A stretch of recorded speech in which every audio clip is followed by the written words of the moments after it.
Bible నందు కొంతమంది భక్తులు దేవుని మీద మాత్రమే ఆధారపడి హెచ్చింపబడిన కొన్ని సందర్భంలో పరిశుద్ధ గ్రంథంలో చూద్దాం. మొట్టమొదట అబ్రహాము తన తండ్రి ఇంటి నుండి బంధువుల యొద్ద నుండి బయలుదేరి దేవుడు చూపించు దేశానికి బయలుదేరి అబ్రహాము దేవుని మీద మాత్రమే ఆధారపడి హెచ్చింపబడిను.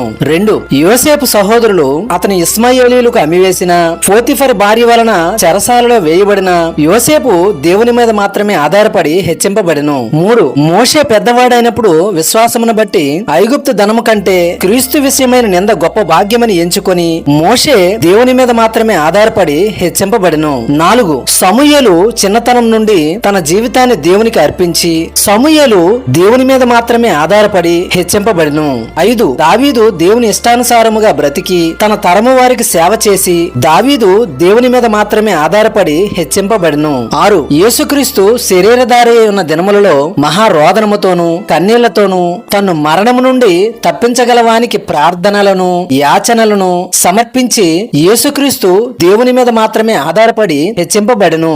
7 అపోస్తుడైన పౌలు క్రీస్తునందు మంచి పోరాటము పోరాడి తన పరుగు కడముట్టించి విశ్వాసము కాపాడుకొని పౌలు దేవుని మీద మాత్రమే ఆధారపడి హెచ్చింపబడెను.